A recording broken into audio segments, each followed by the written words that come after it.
बिस्मिल्लाहिर्रहमानिर्रहीम। अस्सलामुअलैकुम। Info facts के मुआज़िज़ नाज़रीन, कोरिया में ये पहली बार ऐसा हुआ है कि के पॉप स्टार्स के रैपर्स ने 28 अक्टूबर 2020 में एक परफॉर्म दिया था जिसमें चांग-क्यून नामी रैपर भी शामिल था और 14 फरवरी को उसने एक सेल्फी निकाली थी जिसमें बिस्मिल्लाहिर्रहमानिर्रहीम लिखा हुआ था। पहले तो ये बात किसी को पता ना थी, मगर जब इस रैपर चांग-क्यून ने अपनी सेल्फी ली तो उसकी फ़ोटो उसके फॉलोअर्स को पसंद आई और ये फ़ोटो वायरल हुई। मगर कुछ मुसलमानों ने इस शर्ट में साफ साफ देखा कि उसने अपनी शर्ट पर बिस्मिल्लाहिर्रहमानिर्रहीम लिखवाया हुआ है और ये हमारे अल्लाह रब्बुल इज़्ज़त के नाम की तौहीन है। और इस बात को एक मुस्लिम ग्रुप ने कोरिया में बात को फैलाया और सारे उलमा को खबरदार किया। ये बात सारे कोरिया में फैल गई और वहाँ के मुसलमानों ने बहुत एहतजाज भी किए, जिसकी वजह से शर्ट मेकर म्यूज़िक कंपनी मोस्टा एग्जेसिस आईएम ने ट्विटर पर मुसलमानों से माफ़ी मांगी। कंपनी ने कहा कि हमें नहीं पता था कि ये जुमला मुसलमानों के लिए इतना मुक़द्दस होगा और ना ही ये पता था कि मुसलमानों के रब का नाम भी इसमें मौजूद है। साथ ही रैपर चांग-क्यून ने भी अपनी ट्वीट में माजरत करते हुए कहा कि मुझे नहीं मालूम था कि ये मुसलमानों के लिए एक पाक नाम है। अगर हमें पता होता तो ये काम हम बिल्कुल भी ना करते।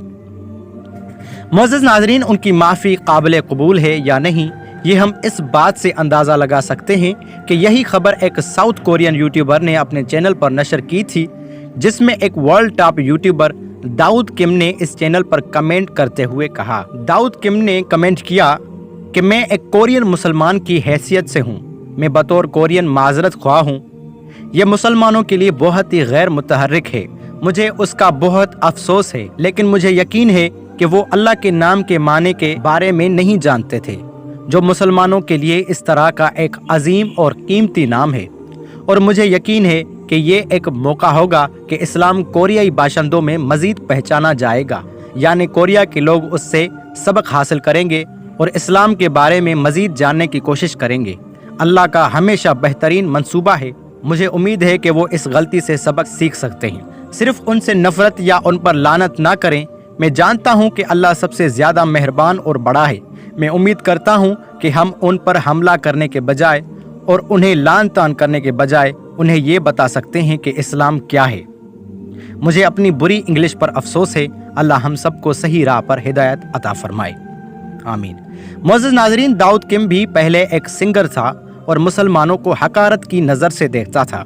ये बात खुद दाऊद किम ने यूट्यूब पर बताई थी और वो एक बार इंडोनेशिया गया था और वहाँ की छोटी बच्चियों से बातचीत कर रहा था और वहाँ की सारी बच्चियों को हिजाब पहना हुआ था, जिसकी वजह से दाऊद किम ने उन बच्चियों से पूछा कि तुम्हें किस चीज़ ने दबाव डाला है जिसकी वजह से तुम ये हिजाब कर रही हो और कौन तुम्हें ज़बरदस्ती ये काम करवाता है। तो इंडोनेशिया की उन बच्चियों ने कुछ ऐसा सादा जवाब दिया कि वो लाजवाब हो गया और बहुत मुतासिर हुआ, जिसकी वजह से अल्लाह ने दाऊद किम को हिदायत की राह पर गामज़न कर दिया। इंडोनेशियन बच्चियों ने जवाब दिया कि ना हमें किसी ने ज़बरदस्ती ये काम करने को कहा है और ना ही हम किसी की दबाव में ये हिजाब करती हैं, बल्कि ये हमारी पहचान है और हम ये हिजाब अपनी दिल से करती हैं ताकि हम अपने जिस्म को ढांप सकें और बुरी नज़रों से बचे रहें। और यही हमारे रब का हुक्म है, हम उसी की सुनते हैं जिसने हमें पैदा फरमाया है। दाऊद किम ये सुनकर हैरान हो गए और इस्लाम को मज़ीद जानने के बाद मुसलमान हो गए। यही वजह है कि दाऊद किम अब इस कोशिश में रहते हैं कि कोरियन लोग इस्लाम को जानने की कोशिश करें ताकि उन्हें हिदायत का रास्ता मिल जाए कि इस्लाम क्या है और कितना अजीम है। दाऊद किम की इस कमेंट में एक और हमें भी ये सबक मिलता है कि अगर कोई ऐसी गलती कर बैठता है तो उस पर लान तान और तनकीद करने की बजाय उसके साथ इस्लाही तौर पर पेश आ जाएं ताकि वो इस्लाम को जानने की कोशिश में मज़ीद इजाफा करें और मोहब्बत की निगाह देखकर मुतासिर हो जाएं। अल्लाह पाक बेअदबों को हिदायत अता फरमाए और उम्मत मुस्लिमा की मदद अता फरमाए, आमीन। मुअज़्ज़िज़ नाज़रीन, अगर ये वीडियो आपको पसंद आई हो तो इस वीडियो को लाइक करना ना भूलें और आखिर में कमेंट बॉक्स में अपनी राय से आगाह ज़रूर करें। शुक्रिया।